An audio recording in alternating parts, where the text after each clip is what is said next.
Hello friends, study with BS classes में आपका बहुत बहुत स्वागत है। आज हम मध्य प्रदेश लोक सेवा आयोग के प्रीलिम्स का सिलेबस स्टार्ट कर रहे हैं, जिसके अंतर्गत पहली इकाई में संकल्पना और विचार आता है। तो उसको हम देखेंगे। संकल्पना और विचार के अंतर्गत क्या क्या चीज़ें हैं। सबसे पहले प्राचीन भारतीय ज्ञान परंपरा के बारे में पूछा जाएगा। भारतवर्ष, वेद, उपनिषद, आरण्यक, ब्राह्मण ग्रंथ, षड दर्शन, स्मृतियाँ, रीत, सभा समिति, गणतंत्र, वर्णाश्रम, पुरुषार्थ, ऋण संस्कार, पंच महायज्ञ या यज्ञ, कर्म का सिद्धांत, बोधिसत्व और तीन तर्क। ये इसकी विषय वस्तु है। तो हम एक एक करके इनको डिटेल में जानेंगे। तो स्टार्ट करते हैं। सबसे पहले देखेंगे प्राचीन भारतीय ज्ञान परंपरा क्या होती है। हमारी प्राचीन ज्ञान परंपरा ने व्यक्ति के सर्वांगीण विकास पर ध्यान केंद्रित किया है। मतलब व्यक्ति को सर्वगुण संपन्न बनाने पर ध्यान केंद्रित किया है। भारत की प्राचीन ज्ञान परंपरा की शुरुआत वैदिक और उपनिषद काल में हुई थी, और यह बौद्ध और जैन काल में भी रही है ना। यह परंपरा कई सहस्त्राब्दियों तक फैली हुई है, और इसमें दर्शन, विज्ञान, गणित, चिकित्सा, कला, साहित्य और आध्यात्म जैसे कई क्षेत्र शामिल है। इस परंपरा में शिक्षा का स्वरूप व्यवहारिक था, और इसका मकसद लोगों का सर्वांगीण विकास करना था। पुराणों में ज्ञान को अप्रीतम माना गया है ना। ज्ञान को क्या माना गया है? अप्रीतम शब्द या अप्रीतम माना गया है। प्राचीन भारतीय ज्ञान परंपरा के बारे में कुछ और बातें हम देख लेते हैं। इस परंपरा के प्रवर्तक स्वदेशी भारतीय लोग थे। आनुवांशिक जानकारी, कंकालों की पुनर्संरचना और पुरातन जानकारी के आधार पर यह बात वैज्ञानिक रूप से सिद्ध हो चुकी है। उपनिषद को भारतीय ज्ञान परंपरा का मूल स्रोत माना जाता है ना। तो मूल स्रोत किसे माना जाता है? उपनिषद को माना जाता है। प्राचीन भारतीय ज्ञान परंपरा में वेद, वेदांग, भारतीय दर्शन, साहित्य, छंद, व्याकरण, प्राचीन बीजगणित, ज्योतिष, भारतीय वाद्य यंत्र, भाषा विज्ञान, धातु शास्त्र, वास्तुशास्त्र, मूर्ति विज्ञान और प्राचीन भारत में जल प्रबंधन जैसे विषय शामिल हैं। प्राचीन भारतीय ज्ञान परंपरा के बारे में कुछ और बातें। भारत की तक्षशिला, नालंदा, विक्रमशिला, वल्लभी, उज्जैनी, काशी आदि विश्व प्रसिद्ध शिक्षा और शोध के प्रमुख केंद्र थे, तथा यहाँ कई देशों के शिक्षार्थी ज्ञानार्जन के लिए आते थे। विद्या को प्राप्त करने के लिए आते थे। भारतीय ज्ञान परंपरा भारत सरकार के शिक्षा मंत्रालय का एक प्रभाग है, जिसका लक्ष्य स्वदेशी ज्ञान को बढ़ावा देना है। सन 2020 में लागू की गई भारत की राष्ट्रीय शिक्षा नीति में इस बात पर बल दिया गया है कि भारतीय ज्ञान परंपरा को शिक्षा के सभी स्तरों के पाठ्यक्रम में सम्मिलित किया जाए, है ना। अभी हाल ही में कौन सी शिक्षा नीति लागू हुई है? 2020 शिक्षा नीति लागू हुई है। सन 2022-23 में के बजट में भारतीय ज्ञान परंपरा के लिए निर्धारित राशि बढ़ाकर 20 करोड़ रुपए कर दी गई है ना। तो 20 करोड़ रुपए भारतीय ज्ञान परंपरा को बढ़ावा देने के लिए रखी गई है। अब हम देखेंगे भारतवर्ष, है ना। भारतवर्ष के बारे में जानेंगे कि भारतवर्ष क्या होता है ना। भारतवर्ष वैदिक शब्द भारत का अनुवाद है, जो भारत की मातृभूमि का प्रतीक है। इस वाक्यांश की शुरुआत वैदिक युग में हुई थी। बाद में इसका विकास महाकाव्य और पौराणिक युग के दौरान हुआ है। अंततः उसी भौगोलिक क्षेत्र को हिंदुस्तान कहा गया। कई पुराणों, महाकाव्यों और अन्य प्राचीन ग्रंथों में भारतवर्ष का उल्लेख मिलता है। ये वो भूमि थी जो जम्बूद्वीप नामक एक बड़ी इकाई की थी। पुराण इस बात का विस्तृत सिद्धांत देते हैं कि विश्व का विभाजन कैसे हुआ, है ना। कौन देते हैं? पुराण इस बात का विस्तृत सिद्धांत देते हैं कि विश्व का विभाजन कैसे हुआ। भारतवर्ष जम्बूद्वीप का केंद्र था। इसे 7 संकेंद्रित द्वीपों या महाद्वीपों में सबसे भीतरी माना जाता था। किसे माना जाता था? जम्बूद्वीप को सबसे भीतरी माना जाता। भारतवर्ष कई पुराणों और महाकाव्यों में संपूर्ण जम्बूद्वीप को दिया गया है है ना। भारतवर्ष के पुराणों और महाकाव्यों में संपूर्ण जम्बूद्वीप को दिया गया नाम है ना।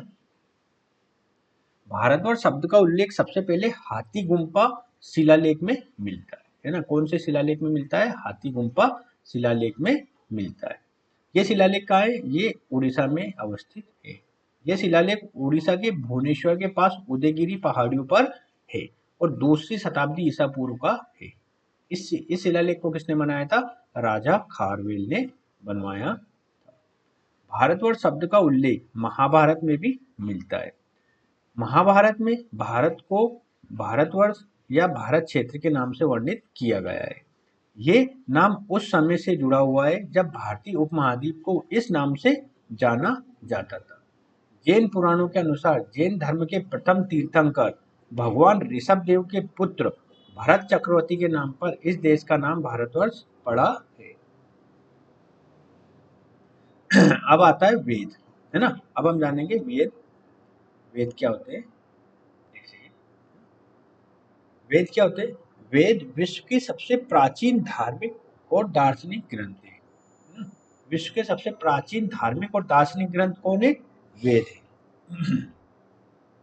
वेद शब्द संस्कृत के विद शब्द से बना है जिसका अर्थ होता है ज्ञान। वेदों में ज्ञान का स्रोत है ना। वेदों में ज्ञान का स्रोत है जो सभी कालों में मनुष्य को उपयोगी वस्तुओं की प्राप्ति और उसके उपयोग के उपाय बताता है। वेदों में देवता, ब्रह्मांड, ज्योतिष, गणित, औषधि, विज्ञान, भूगोल, धर्म, संगीत, रीति रिवाज आदि कई विषयों का ज्ञान वर्णित है। वेदों को श्रुति भी कहा जाता है। अर्थात क्या है? इसे किसी मनुष्य द्वारा नहीं बल्कि श्रुति मतलब सुनने सुनाने का क्रम, है ना? क्योंकि इसे किसी मनुष्य द्वारा नहीं बल्कि ईश्वर द्वारा ऋषियों को सुने ज्ञान के आधार पर लिखा गया है। अब वेदों के प्रकार हम देख लेंगे। वेदों के कितने प्रकार होते हैं? वेद 4 प्रकार के होते हैं। कौन कौन से? ऋग्वेद, सामवेद, यजुर्वेद और अथर्ववेद। ऋग्वेद की प्रमुख विशेषताएं देखते हैं। ये सबसे प्राचीनतम वेद है ऋग्वेद। इसमें देवताओं के सम्मान में लिखी गई प्रार्थनाएं शामिल है। इसमें 10,580 मंत्र, 1028 सूक्त और 10 मंडल शामिल है। सामवेद क्या होता है? इसमें यज्ञ के अवसर पर गाए जाने वाले मंत्रों का उल्लेख मिलता है और इसे संगीत की प्राचीनतम पुस्तक भी माना जाता है ना। अगर कभी पूछा जाए कि संगीत का जन्म कौन से वेद से माना जाता है तो वो सामवेद से माना जाता है। यजुर्वेद, यजु का अर्थ यज्ञ होता है। इसमें यज्ञ की विधियों का वर्णन है ना। यज्ञ की विधियों का वर्णन है। ये कर्मकांड प्रधान है ना। ये कर्मकांड प्रधान है। लास्ट आता है अथर्ववेद। इसमें तंत्र मंत्र जादू टोना की पद्धतियों का वर्णन है। अब देखेंगे हम उपनिषद क्या होते हैं। इसे वेदांत भी कहते हैं। ये वेदों की दार्शनिक व्याख्या करते हैं। कौन सी व्याख्या करते हैं? दार्शनिक व्याख्या करते हैं। ये ग्रंथ मुख्य रूप से आत्मा, ब्रह्म, है ना, और जीवन मरण के चक्र के गहन रहस्यों की चर्चा करते हैं। उपनिषदों का मुख्य उद्देश्य वैदिक यज्ञ और कर्मकांड से ऊपर उठकर ज्ञान और ध्यान के माध्यम से मोक्ष प्राप्ति की दिशा में मार्गदर्शन करना है। उपनिषदों की संख्या 108 मानी जाती है। कितनी मानी जाती है? 108 मानी जाती है, जिसमें 10 से 13 मतलब जिसमें 10 से लेकर 13 तक प्रमुख उपनिषद सबसे महत्वपूर्ण माने जाते हैं। कौन कौन से उपनिषद महत्वपूर्ण माने जाते हैं? ईश उपनिषद, केन उपनिषद, कंठ उपनिषद, प्रश्न उपनिषद, मुंडोपनिषद, मांडुक्य उपनिषद, तैत्तिरीय उपनिषद, ऐतरेय उपनिषद, छांदोग्य उपनिषद, बृहदारण्य उपनिषद आदि, है ना। ये प्रमुख माने जाते हैं। आरण्यक, है ना। ये मैंने छोटे छोटे नोट्स बनाए क्योंकि उसमें जो अपना सिलेबस है उसमें भी पॉइंट्स में बना के लिखे हैं। थोड़ी एक एक आप स्पष्ट आपको चीजें पता होनी चाहिए। आरण्यक क्या होते हैं, है ना, वेदांत क्या होते हैं, इस तरह से। ये वेदों की गूढ़ और रहस्यमयी व्याख्या करते हैं। कौन? आरण्यक। तथा तप पर बल देते हैं। इनका नाम आरण्यक इसलिए पड़ा क्योंकि इन ग्रंथों की रचना मुख्य रूप से जंगलों, है ना, जंगल को आरण्य भी कहते हैं, जंगलों में रहने वाले ऋषियों द्वारा की गई थी और इन्हें जंगलों में ही अध्ययन और ध्यान के लिए उपयुक्त बताया गया या माना गया था। ये आरण्यक कहलाते। अब आते हैं ब्राह्मण ग्रंथ। ये वेदों की अनुष्ठानिक या कर्मकांडी व्याख्या जो होती है वो करते हैं।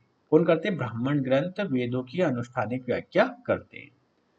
चार वेदों के ब्राह्मण ग्रंथ कौन कौन से? ऋग्वेद की कौन करता है? शतपथ ब्राह्मण। यजुर्वेद की ऐतरेय ब्राह्मण। सामवेद की षड्विंश ब्राह्मण। अथर्ववेद की गोपद ब्राह्मण।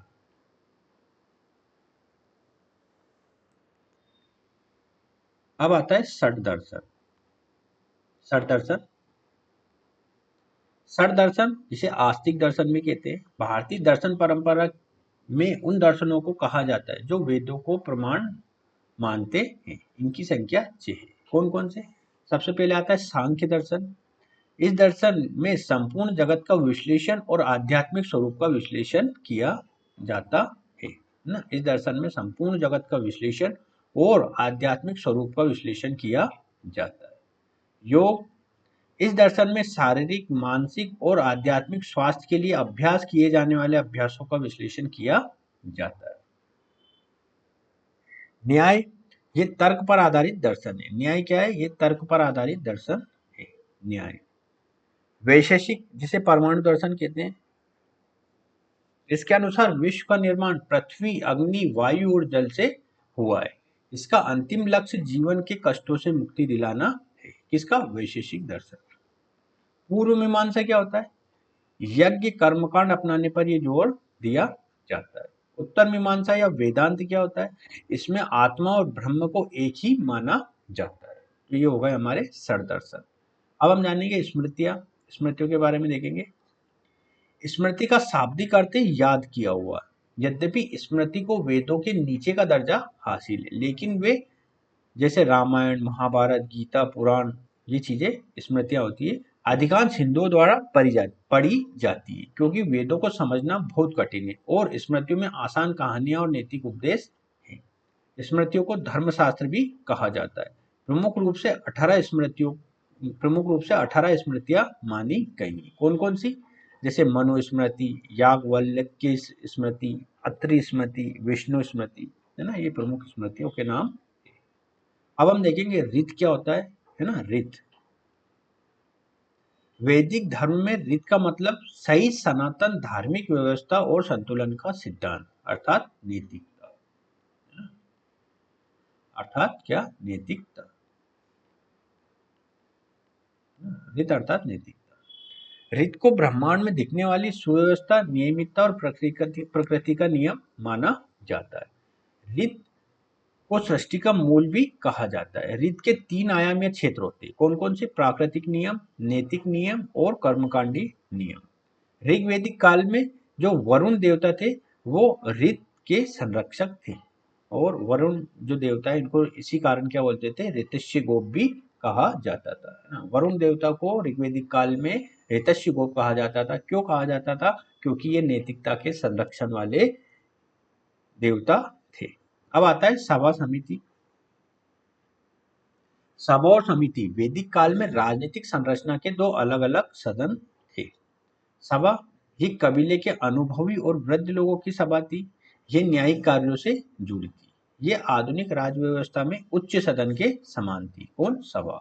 समिति ये कबीले के सभी लोगों से मिलकर बनी होती थी।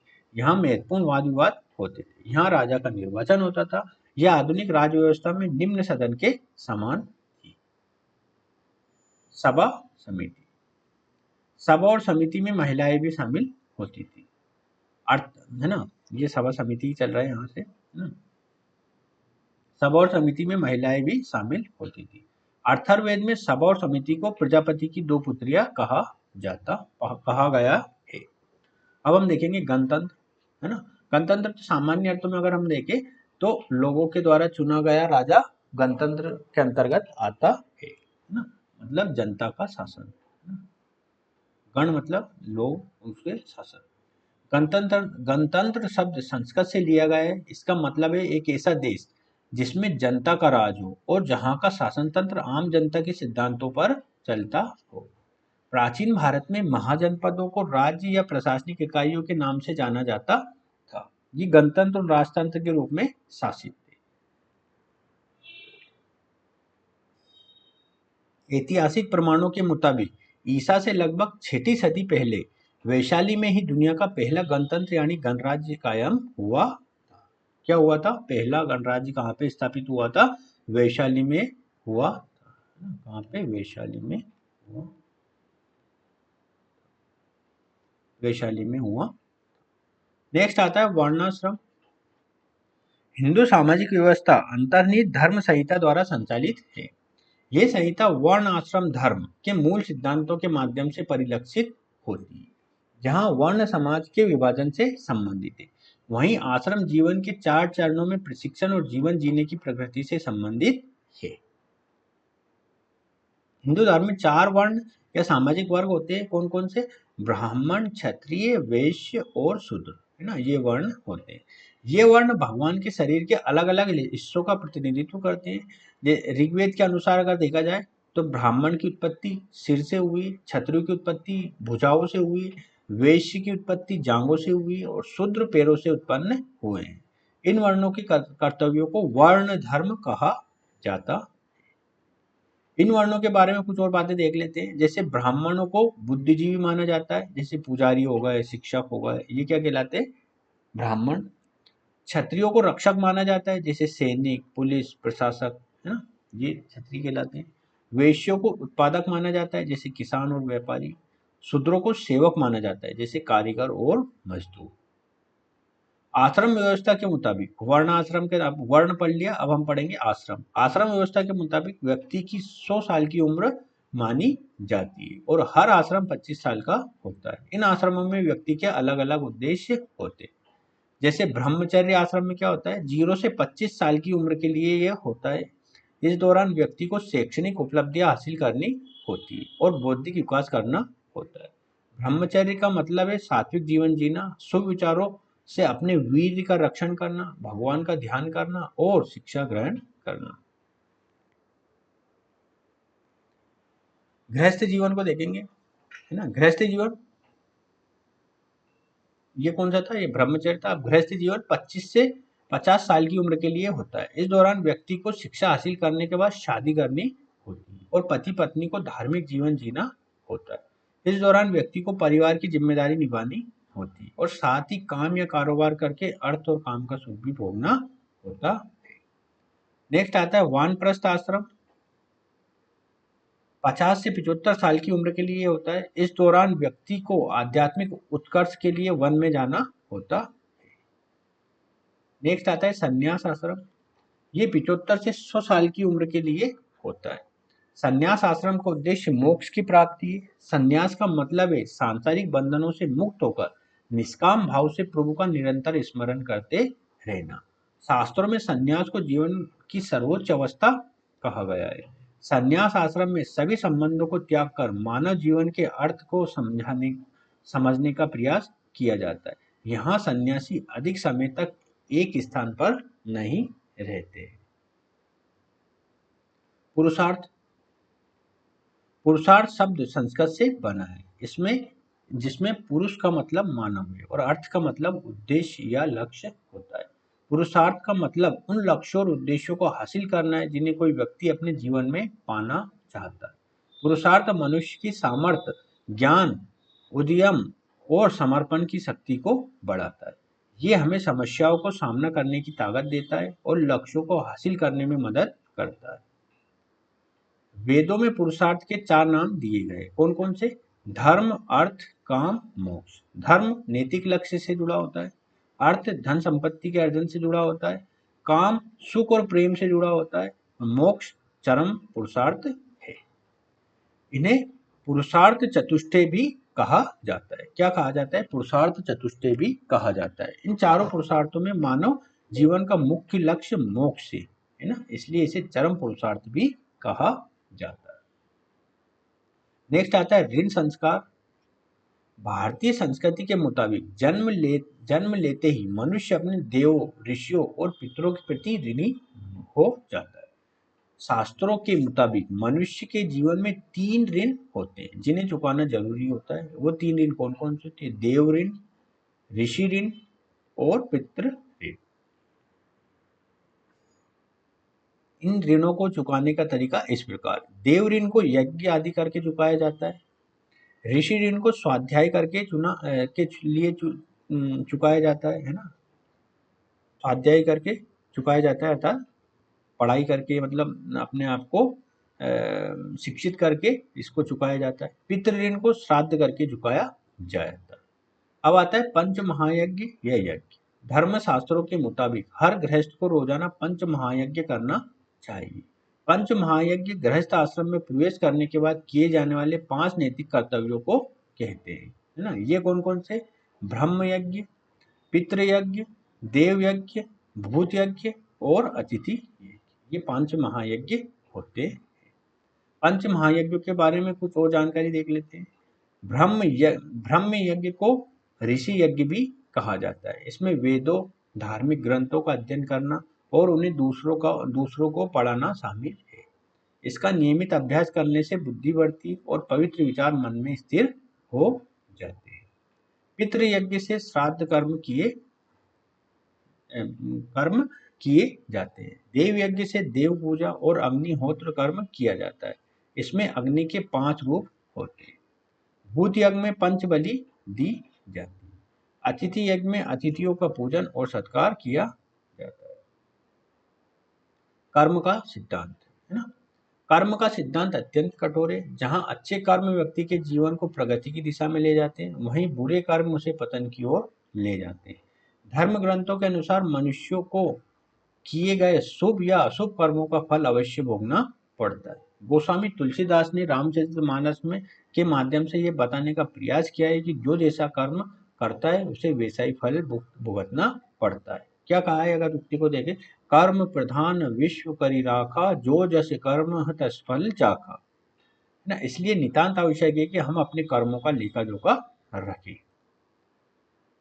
हमारा अगला जन्म किसी प्राणी के रूप में होगा, ये सब कुछ हमारे कर्मों पर ही निर्भर करता है। अनेक जन्मों के लिए किए हुए कर्म हमारे अंतःकरण में संग्रहित रहते हैं, वे संचित कर्म कहलाते हैं और उनसे ही प्रारब्ध बनता है। इसलिए भगवान श्री कृष्ण ने गीता में कर्म को प्रधानता देते हुए यहाँ तक स्पष्ट किया है कि व्यक्ति की यात्रा जहाँ से छूटती है, अगले जन्म में वहीं से प्रारंभ होती है।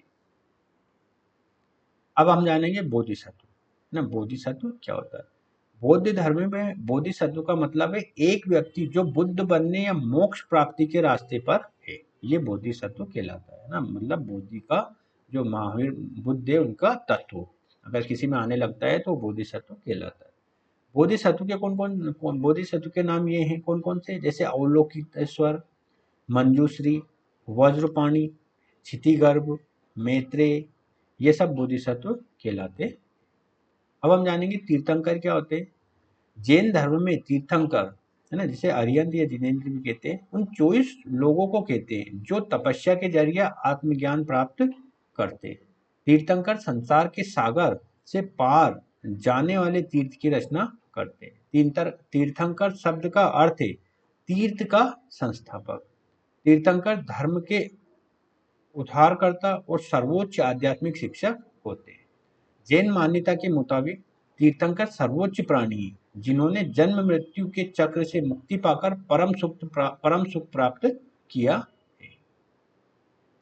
जैन धर्म के संस्थापक प्रथम तीर्थंकर ऋषभ देव या आदिनाथ थे। कौन थे? ऋषभ देव या आदिनाथ थे। ऋषभ देव के बाद 23 अन्य तीर्थंकर हुए। जैन धर्म में 24वें तीर्थंकर वर्धमान महावीर के माध्यम के समय सबसे ज्यादा लोकप्रिय हुए, है ना। 24वें तीर्थंकर कौन थे? वर्धमान महावीर, ये सबसे ज्यादा लोकप्रिय हुए। तो हमने ये पूरा देख लिया। अगले वाले वीडियो में हम नेक्स्ट जो प्रीलिम्स से संबंधित चैप्टर वगैरह हैं, है ना, उनको जानेंगे। तब तक के लिए नमस्कार।